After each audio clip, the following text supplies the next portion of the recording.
everyone. We are Institut, and we are a new frontier of contemporary art. And what that means is we're a fully operating NFT marketplace. So you can mint with us, you can list your works. We are technically not a gallery, and we'll get into that in a moment, and how we are connected to the traditional art world. Yeah, so we're really happy to be here today. We'll quickly introduce ourselves. So my name is Kenza. I'm the community builder for Institut, but I'm also a curator, a collector, both in the traditional art space as well as the NFT space. And I joined Institut a year ago, and it's been kind of a quite interesting journey up to now. And like I said earlier, my name's Abigail, and I'm the associate curator. And Kenza highlighted a unique part is we all have an art background as well as in this new space in the NFT. So I as well worked for an auction house before and have worked at many galleries. And kind of this is an ethos of our whole team, has a tech background and an art background. And this is kind of where our expertise comes from. And so we come, and Institut is born from a gallery in London called Unit London. And Unit London was started about 10 years ago and was one of the first kind of galleries to use Instagram, and kind of shook up the art world to use this new model to showcase art, and kind of did things a little differently. And we're kind of using the same ethos in the NFT sphere. But here in London, we made this kind of journey of Institut a year ago, if you want to speak about that as well, Kenza, of how we kind of came to this decision. Yeah. I also just want to quickly mention that the creation of Unit was kind of in reaction to the traditional art space at the time, how kind of centralized it was and very hierarchical. So when, the possibility of also creating Institut popped up, it was also in that period of having something more decentralized and in response to this hierarchical structure. So it all actually began in Clubhouse back in 2020, and everything was happening. All the conversation about NFTs actually happened on Clubhouse. I myself joined Clubhouse back in March 2020 and learned everything about the space during, it was a COVID lockdown, so like all we had to do was just like be on Clubhouse 24/7.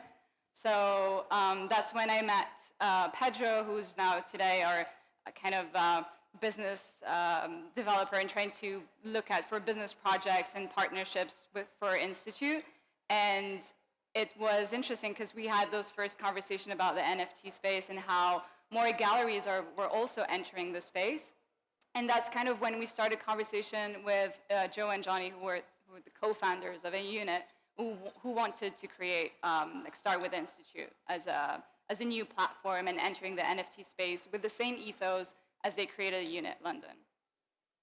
And again, kind of with Unit London, they're really championing emerging artists that have not been able to break through that wall. And with that, we're kind of taking these digital artists and representing them in the traditional art world and giving them that platform to really speak, because they've been kind of ignored for the last 15 years, and giving a platform then also to sell their work openly and decentralized. So this is our gallery space of Unit here in Mayfair, in the heart of Mayfair. But getting to Institut and what we're here for is we do physical shows as well. And we launched our operational platform back in August with a 100-person, 100-artist show curated by Kenny Schachter, who's kind of a ubiquitous figure in the traditional art world, to say in a short way. And it was 100 artists that ranged from kind of like the OGs of the space that have been creating digital artwork from the 80s to traditional artists making their first digital NFT piece. Yeah, I think NFTism was kind of a big show because, yes, as Abigail mentioned, the creator of the show was Kenny Schachter, who's a pretty known figure in the traditional art space, but also now today in the NFT space, because he's a big advocate of NFTs. And so with this show, it kind of show what we wanted to do as Institut, like trying to be this bridge between the traditional art world with the NFT space by bringing on, as Abby mentioned, like OG crypto artists such as Rob Ness, Ria Myers, and at the same time, more traditional artists such as Unskilled Worker, Ellen Downey, or Eva Berezin. So it was like kind of this really incredible show of all those artists coming together, all led by a powerful figure that Kenny is today. So I think this was really for us, like a really good way to show what Institute wanted to do, leverage the network of curators, of artists, of galleries, museum institution that UNIT gathered for years, and use it to build Institute and pave like some sort of a new way when it comes to curation. Because what we realized was in the NFT space, what was lacking was exactly curation. What is good art? What is bad art? We don't know. And curators don't know either. And it could be overwhelming looking at all those platforms and not really knowing which platform to go to. So with Institute, we really wanted to show, okay, this is how we can start talking about curation and kind of show how do we curate NFTs. Yeah. It's funny that you are talking about Kenny Schachter because he, much like NFTs, you either love Kenny or you hate Kenny. There is no middle. So it's in a weird way, he represents the market that you are bridging. But I'm curious what made you choose him over somebody who was maybe an art historian, for example, or somebody who was coming from a much more traditional perspective? Because Kenny is very much on the NFT side of things, more or less. Yeah, I think the reason why we chose him is he is such a loud figure in both spaces. So for those who don't know Kenny Schachter, he has a great art column on ArtNet and is kind of very famous for just telling how it is, telling the tea and calling people out. And he really jumped into NFTs at like the height of it. And we kind of wanted to represent that height in this, specifically in NFTism, because we were bringing together digital artists that have been in the space for so long, and then these new artists kind of bridging traditional to the digital. For example, this left upper corner, Tishk, he is a traditional artist that Unit London also represents, and this was one of his first NFTs. And just right next to him is Nilly Lerner, who created her own cryptocurrency back in 2011 and is on the record as one of the first cryptocurrencies as an artwork before Bitcoin, I believe, even existed.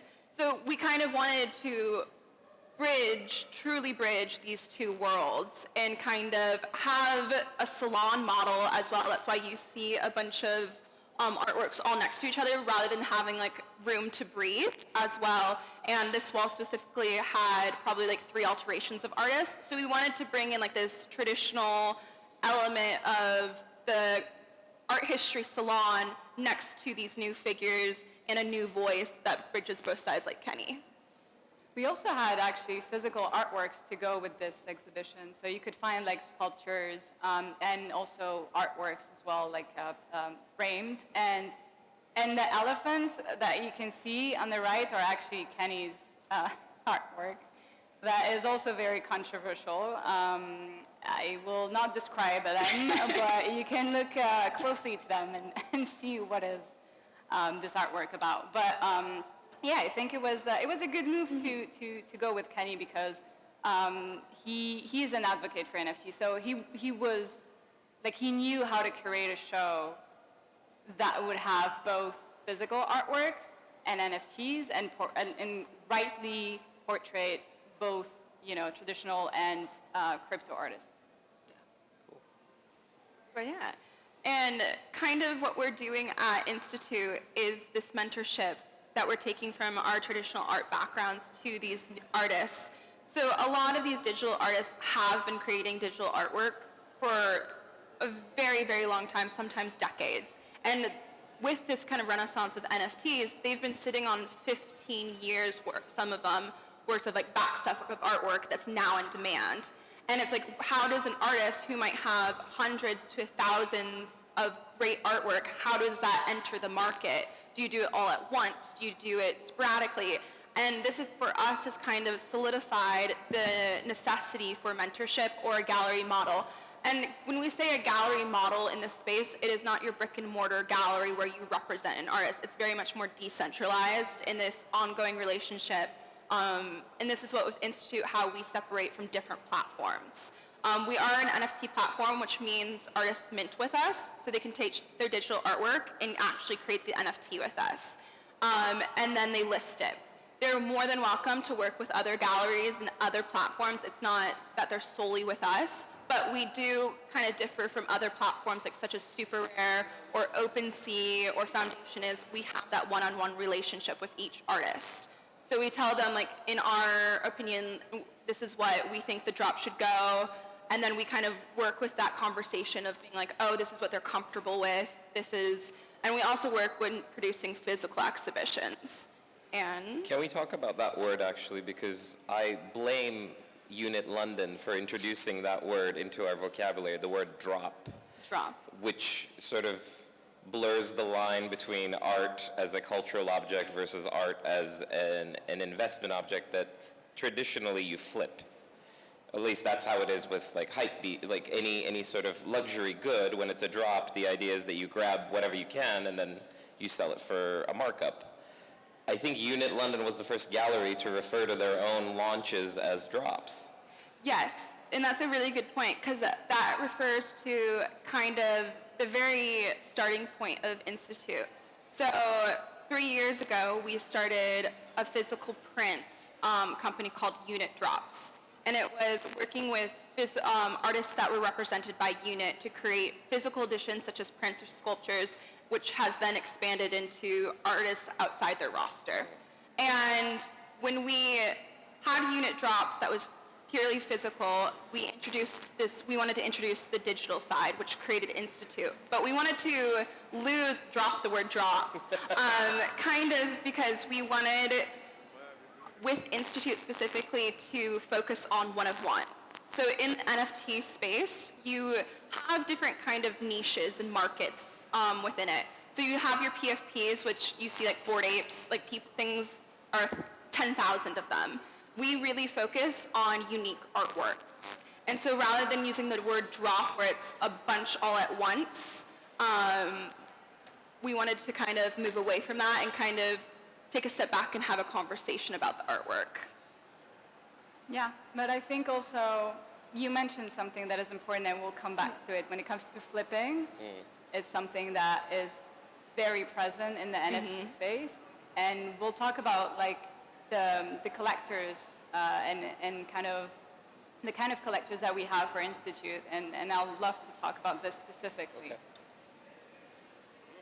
Okay. This is another, we had 2 floors of the exhibition space, and this is Abigail. I just want to highlight her. And we've been working on producing a solo show for her physically as well. But she is a great story of a digital artist that has just grown into maturity in this space. So she's a generative artist, and I wanted to highlight generative art to this audience specifically. So this artwork in the middle, she creates that visual completely by code. So she types a code and presses enter, and it creates a visual, and you can make derivatives, like multiples of them that are all unique. And we also, with our curation, we really want to highlight the great vastness of the space of people who might have not been highlighted before, such as women or people who are on the verge of different conversations. And she right now is also the highest selling woman in the space at 2 million for an artwork. This is another show, so we do focus a lot on physical shows, and we're kind of right now also experimenting with how to showcase digital artwork, playing with scale, and our next showcase will really be playing with scale and immersive experiences. But getting to this slide about community, we do host events that are educational and bringing people from all different standpoints in the NFT sphere. So this was NFT London. We had it for a whole weekend in London, and I think 2,000 people came through in about 36 hours to have a full day just dedicated to what does an NFT mean? Does that only mean artwork, or what does that mean financially? What does that mean? And was kind of bringing together the different aspects. Yeah, I think it's one of the things that we tried to do since the very beginning is having those conversations with artists, with curators, with crypto savvy people, with like people in crypto since like the early 2010s and even earlier, and just trying to first of all understand what were the biggest questions that this community have, and like at the same time trying to drive the conversation and trying to really understand how we can also improve as a platform, and what needs to be like what conversation needs to be that we need to be having.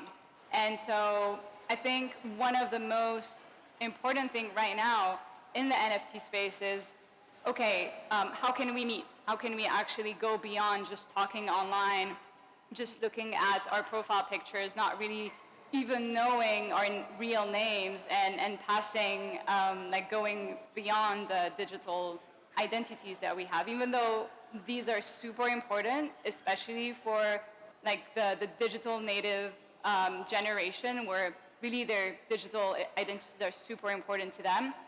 And they are kind of, you can see that through the PFPs, the PFP projects, and kind of what people are buying and what their collection means to them.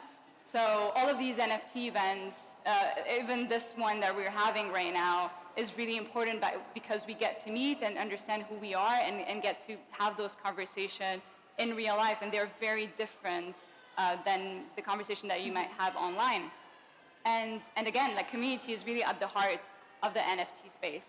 Being able to connect with your collectors, to connect with your supporters, to connect with the younger generation, because it's very important to differentiate the collectors of the traditional art world, which is an older generation, and then the collectors of the NFT space, who's actually a younger generation. So today, the Gen Z generation is collecting. So how do we approach them? They have a very different behavior when it comes to collecting, and that's what I would like to talk about, the flipping mentality, right? I would also like to address the community element, because one thing that I've noticed about the NFT community, there is this sort of narrative that the idea is to make it more accessible. The idea is that, you know, this art world, the art world that I occupy, the traditional art world, it's hard to become a part of it because you have to know the right people, you have to be invited to the right events, etc.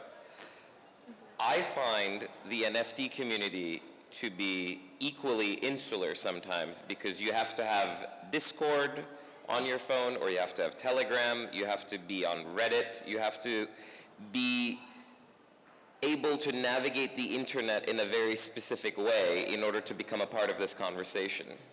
Which isn't to say that, you know, the conversations that I have in this world are not also equally complicated. It's just very intimidating to me to try to figure out how to become a part of this, because a lot of the time I enter a room and the conversation's already happening, and I don't know where to begin.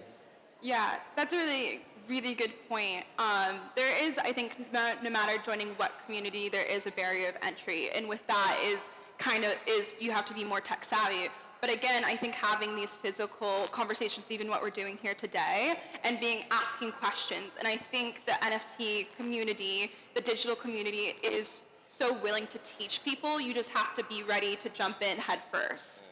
And kind of going back to how I would describe the NFT community and the digital, the shift paradigm is, I like to tell people modern art and contemporary art is, artistic practice is all about identity and the soul artist. And I think when we reflect about what's going on right now, we're not going to be talking about dematerialization in art history. We're actually going to be talking 10 years from now about a shift in consciousness. The collective conscious is actually going to be what this movement is about. Because joining and supporting an artist is almost taking on their identity. You are joining their community. You are supporting them.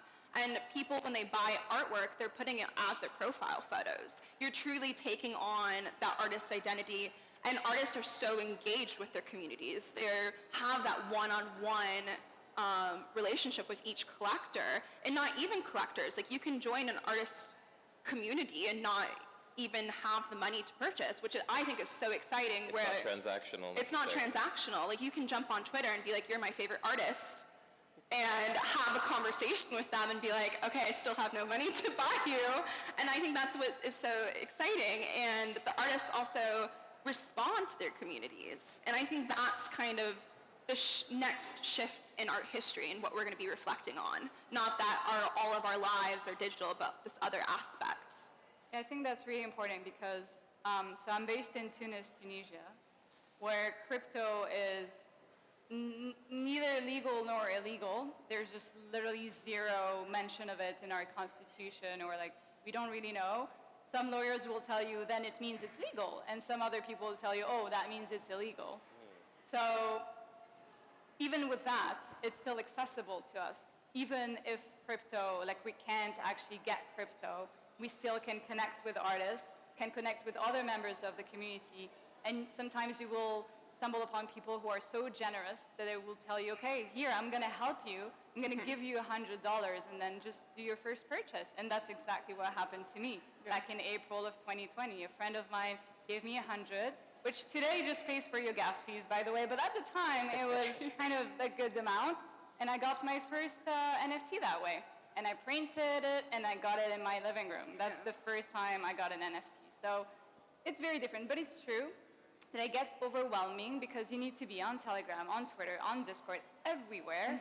But at the same time, Unit started on Instagram and everyone was like, oh my God, what are you doing? And now today we shifted just to Twitter and people are like, oh my God, what are you doing? But then, you know, we'll get past that. Yeah. I'm pretty sure. I want to piggyback on something else you said with your first NFT where you said you printed it. I did. It's weird. Can you talk a little bit about that? Yeah, it was a digital painting. So it's kind of, I think it's easier to put it in your house that if you had to buy an animation or like a generative, like at least an NFT that was in movement, because then you would need a different support. But yeah, I was just attracted by this. It was really a funny experience because I was like just browsing through the platforms. And I was on Rarible, and I just stumbled upon this artist. And I'm like, wow, this is actually very interesting, because the artist had a very nice color palette. His name is Lewis. And I'm like, okay, I kind of like that. And it was an edition of 10, and I think I'm still the only holder, the first edition. And the 9 are still there. But then, yeah, I just got it, and I'm like, okay, how can I actually display it? Because I collect traditional, like, physical artworks. So I really want to show that into my house. Like, I don't like purchasing things in that. So I printed it. Yeah. And I guess to expand on that, looking at this picture too, one thing that I think a lot of galleries are struggling with is the physical limitation of how you display an NFT, because television sets are black and they're a rectangle and they're not very attractive. But it's the only existing digital screen format we have. Yeah, and I think this is kind of a big question in the space. And I think the tech for display hasn't caught up to where the space is. However, there's been some amazing companies that have just expanded, have just blown up in this last year. And Infinite Objects is a really, really good example of a small printing digital things. I think playing with scale as like a curator in display is one of the most fascinating things to do with digital artwork, and what makes me most excited. And kind of going back to the prints is a lot of these artists are mixing the digital and the physical side, especially generative art. And what generative art is, the artists that use code specifically to create these artworks. And a lot of these generative artworks pull from art history, from minimalism, from the artists like Sol LeWitt of the 1950s and 60s and 70s, and have this really great connection to art history, and make some beautiful plants that are, not plants, prints that are generative themselves, because they use a machine called a plotter. And what a plotter does is they can take this code and this machine draws out the print. So there is like physical ways to still incorporate the digital, and I think that's what another thing artists are playing with is, how do you display this? Is it simply on your phone, computer, screen, or there is no limitations? One of my favorite artists, he's Swiss, his name is Arno Beck. Maybe you've heard of him. He does exactly this, where he codes the machine, and then the machine makes the drawing for him. And it's interesting because he gets this question of like, are you going to do an NFT? And despite being a digital artist, he has no plans on moving the NFT right. In fact, yesterday, he started working with Polaroids. So I feel like in a really interesting way, NFTs have created this pushback from a contingent of digital artists who are now moving to analog. As a gallery, are you working with any digital artists who maybe want to continue making digital art but don't want to be a part of the NFT world? I think that comes to the term of what we're defining as an NFT, and maybe we should have started with that. Besides a very niche part of the NFT art world, an NFT is just a certificate that you own it. It's not the artwork itself. It just means I've bought this, and I think the whole art world in 5 years will be doing every transaction on the blockchain. I think in 5 years, most banking systems will be using the blockchain. It's just how the world is moving. Besides, there is a niche movement within NFT art that manipulates the blockchain to become a conceptual work. So I think I had like a big argument with someone at the Venice Biennale about this, because if you go to the main pavilion, there's a lot of digital artwork this year, and it's really, really good, and I was just really excited. And someone was like, ugh, like, this would never be an NFT. And I'm like, what are you talking about? Like, you could just easily sell this work on the blockchain, and it's great, because then you can see who owns it. And in the gallery space, when you sold digital artwork before, it was more of a gentleman's agreement of, you own this, and I'm not going to sell it to anyone else. You can now visibly see who owns it. Yeah, I think that the big three pillars of the space are the being able to authenticate an artwork and making sure that it has been created by this specific artist, being able to trace it, so knowing who owned it at exactly what time period and who owns it now, and then the total transparency. So you can, I can, if I wanted to, I could know exactly how much money Abigail would have on her crypto account, which is 0, for example. And then, you could do that very easy. You take anyone in the space, and then you can take a look at how much money they have. Mm-hmm. And I think this brings a lot of, it reassures people.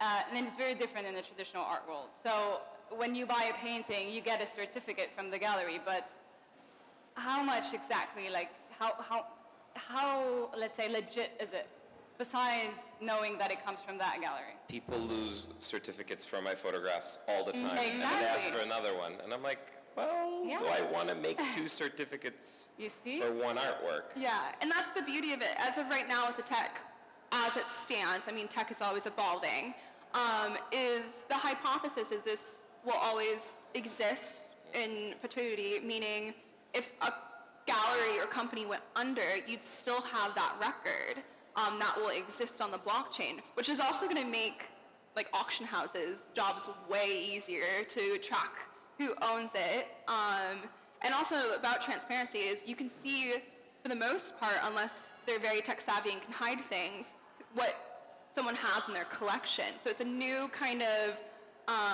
highlighting. It's no longer, you can make things private, but a lot of people in the space highlight what they have, and they're very proud of the artwork they collect.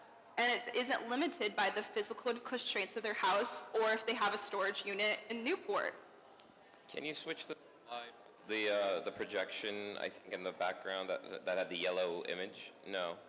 Yes, this one. Because I remember you showing this to us and talking about how the gallery is playing with sizes. Mm-hmm. In the traditional art world, when an artist makes something huge, the intention, the control belongs to the artist. Mm-hmm. In the NFT world, it's the owner of the artwork who decides how big they want to experience the artwork. And I think that's a very important shift, because I think it takes away some of the control, the creative control, away from the artist. Yeah, there is ways to get around that. And Maxime Jeskel, which is the one on the back wall right next to it, when someone purchases his work, he always gifts them a screen. He gifts them an 86-inch screen to go with the artwork. Like a very specific size. A very specific screen and a very specific company. And being like, this is how I show my artwork and how I want you to have it. If you don't want it, that's fine. But he does that for his collectors. Not everyone does, but yeah. Yeah, most artists actually add in the description the perfect display.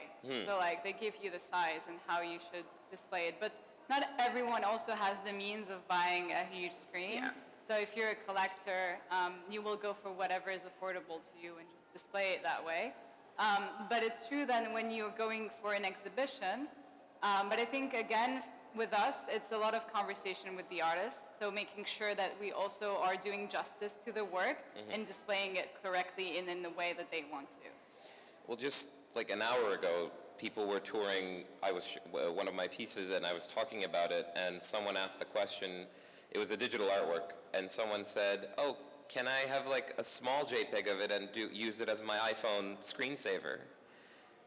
And I looked at her, and I'm thinking, I mean, you can, but I don't want that to be the experience of the artwork. But at the same time, we are now living in an era where every single NFT, the first place you encounter it, it's the size of your phone. Like, that's the first introduction 90% of the time. I think that's very flattering that she actually wants your work on your phone, because that's the first thing people will see when they're going to say, "Oh, can I have your number?" And then you'll see it's your work on the background, right? And go, "Oh, wait, before you get my number, who is the artist of your," like it's, because again, like I mentioned, digital identities and how it's important for this new generation, who I believe I'm also kind of part of, even though I'm a millennial, but like I guess Gen Z, Gen Alpha, and Sure. we can, I'm convincing, I'm trying to convince myself. But then it's very important what we collect, how we show it, and how proud we are. So if you have an artwork on your phone, it usually is your favorite artwork. So if they want to have this, it tells something. My banner on my Twitter account is an artwork that I love. Same as my PFP, which is one of the crypto of Kenny Schachter. It means a lot. It I does. think it's really important. And playing off of that, I worked at a very prominent auction house, and I think that exists in the traditional art world. I've seen some really ugly frames in my time of people being like, "No, the artist might have handcrafted this frame, but I'm gonna do what's best Change for it, my right. home." So I think that it exists in both worlds and I think, like Kenza said, is what's interesting is we're reinventing what art means to us in our daily lives. Because someone's most important object to them in their lives might be what's on that first thing they see on their phone, because that's what they wake up seeing every morning. They want something that might remind them of something, what might brings them joy. So I think those moments are just as important as something that hangs on your wall and that's the first thing you see. So it's kind of shifting. To change the subject a little bit, and then we're going to take a question from the audience, but as my last question, how, as a gallery so based in social media culture and social media, how do social media metrics like likes, followers, etc., play into any sort of curatorial decision making, any artists that you end up recruiting into the gallery? Does that play into it at all? Because I think that's a big question on everyone's minds. It is, and I think that is a very big question of like social media culture. I will have to specify, for the most part, we do represent like blue chip NFT artists that have established markets. We do have specific kind of projects we work with emerging artists, but we do kind of work with more established artists in this space and bringing them into kind of like the traditional art world. And with that, we don't really track like likes, but we track like KPIs over like all the websites, all this information, because that information is valuable to the artist because it sees like in their artwork what's being interacted with, even if it's not being sold. And I think that feedback is, artists want that. Like they want to know what's being interacted with. It doesn't mean it's a like, because we have some artworks that go viral, but they might be the least liked things. So it is kind of taking all the information and then sitting down with the artist and telling them, like, this is at your disposal. You can use it how you want. And that's kind of what Unit does with their artists, is when you log onto our website, it's an experience for you as a user, but we also like want to know your feedback, and the feedback you give us without kind of annoying you to be like, answer these questions, is we just see what you guys are interested in, honestly. Yeah, honestly, I think sometimes you can have like 400 likes on an artwork that we, until now, never sold, for example. So it's really, I don't think we should look too much into those numbers. Yeah. And again, like what Unit London has been doing for years, browsing through Instagram to find the next artist, we're kind of doing the same with NFTs right now, like trying to see through Instagram, kind of discovering new artists. And we, as Abigail said in the very beginning, we all come from a more traditional art background, so we already kind of have this, let's say, background of identifying artists and have this curatorial eye, if I may say. So we just go with kind of our instinct and our taste as well. And it's good that I think we have a good synergy within the team where we kind of have the same taste and approach when it comes to art. And just one last thing, because before we open up the floor, I think one very important thing that we haven't mentioned is that why is it, I come back to this, but why is it good to also flip is because there are royalties for artists. So every time you're going to sell an artwork, think about the artist who's going to get a certain percentage out of the sale. So it's actually good if you get bored and you want to sell the artwork, well, you can do it, and then the artist will still receive a small percentage out of the sale, which is good. And most artists are kind of living out of the secondary market that the NFT space has created, which you don't really have in the traditional art world. When the relationship is more collector-gallery, whether here it's more collector-artist directly, even though there's a platform in between, there's still a relationship between the artist and the collector. So I think that's really, really important to keep in mind all the time. Mm-hmm. Do we have any questions? I thought you had a question. You looked like you had a question before. No? Maybe?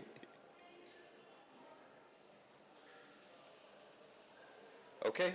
Thank you so much Thank for you. participating. Thank you so much. Yeah, thank you.